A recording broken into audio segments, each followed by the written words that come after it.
All I want to ask you to do at this moment is imagine that it was at the end of a workday and that I am your new boss. I just got hired. Today is my first day, and it's the end of my first day, and I have asked all of you to gather wherever you would gather in your department, a waiting room or a meeting room or a hallway, so that I could say a few words. That's the scenario. Are you with me? And I want you to imagine that at the end of my first day as your new boss, I pull you all together and I say something like this. Hey everybody, thank you so much for popping in here for a few minutes. I know everybody's anxious to get home and to end your day, so thank you so much for just giving me 5 minutes of your time. I just felt like it was really important that I got to see your faces and that you got to hear from me on my first day, because I'm new here and it's really important to me that we build relationships with each other, and I want you to know how grateful and excited I am to get to work with each of you. I wanted to thank you for your patience with me as I get started. There's a lot of you and there's one of me, so I'm going to be working hard to learn everybody's names. I want you to know how excited I am to be here. I actually wasn't looking for a job change, but when this opportunity came along and I looked at the work and I looked at the people that I would be getting to work with, it was just irresistible. I couldn't pass it up, so here I am. And so thank you so much for the warm welcome that you all provided me today. The other reason that I asked you to pop in here for a few minutes before the end of the day was so that I could share with you my one rule. As a leader, I'm really big on transparency and communication, and I've learned a lot of things having worked on some really great teams and some really not so great teams. And one of the things that I've learned over time is that the most successful teams constantly adhere to one rule. We will treat each other with courtesy and respect at all times, no matter what. I have found that that's the biggest difference between teams that are happy and productive and teams that are not. And I just felt like on my first day, it was really important that you hear that from me.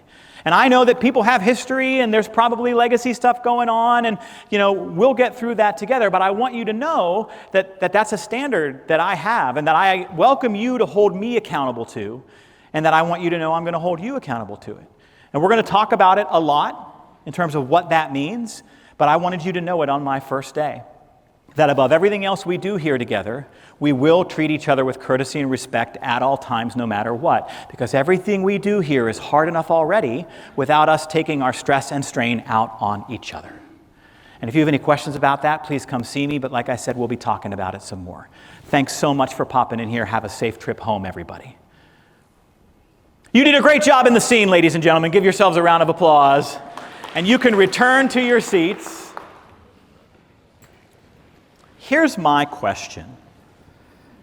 If that meeting had actually happened, and that speech had actually been given, what are you thinking? What thoughts are going through your mind? I heard something over here. Hurry up. That's real. What else? What are you thinking? I don't have rapport with them yet. Okay. What else? Yeah, right, buddy. Yeah, right, buddy. Has he ever worked in healthcare? I mean, come on. What other thoughts are happening? Just out of curiosity, how many of you experienced it as a positive message? A couple folks. How many of you experienced it as a negative one? How many of you were, if it was kind of neutral? You're in the wait and see category, right? Here's why I did that little visioning exercise. It's to shine a light on some of the shortcuts our brains take and to prove true some of what I just told you about. One of the things that we know about the times when we have conversations with teams and employees about things like teamwork, collaboration, civility, respect, is that these words lack definition. We don't ever take the extra step to talk about what that means, to talk about what does it mean to treat each other with courtesy? What are the behaviors that are acceptable? What are the behaviors that are not acceptable? What are the specific things that we should be doing in times of conflict or just every day to make that a reality?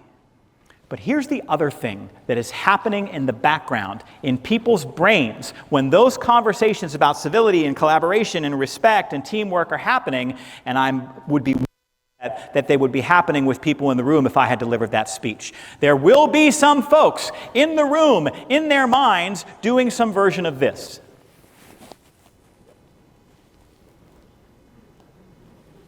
Boy, I hope Shelley's listening. She's the one that really needs to hear this. Talk about respect. You might even have a couple of teammates in the back of the room who make eye contact because they're sharing the same thought. They look at each other and they're like,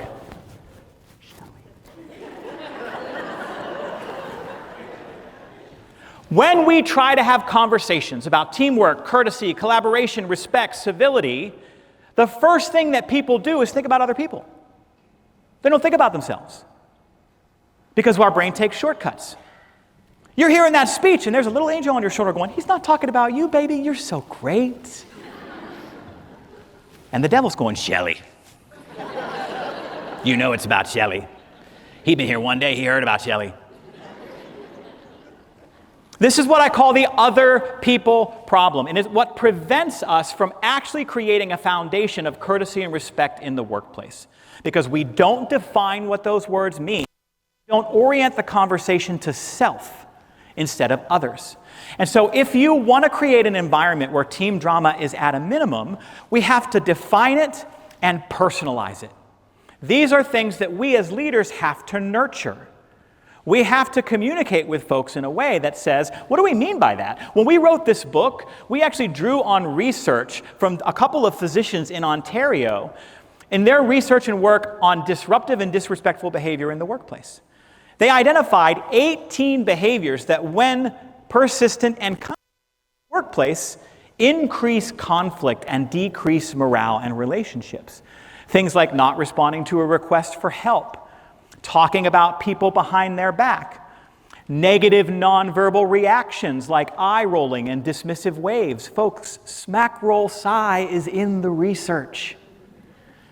These are the things that we know short circuit high levels of teamwork, and they contribute to team drama. So if you gotta start thinking about the interactions you want to nurture, we have to nurture interactions of courtesy, and we do that by defining it and personalizing it. Not focusing on what other people can do better, but how can you be a 10% better teammate?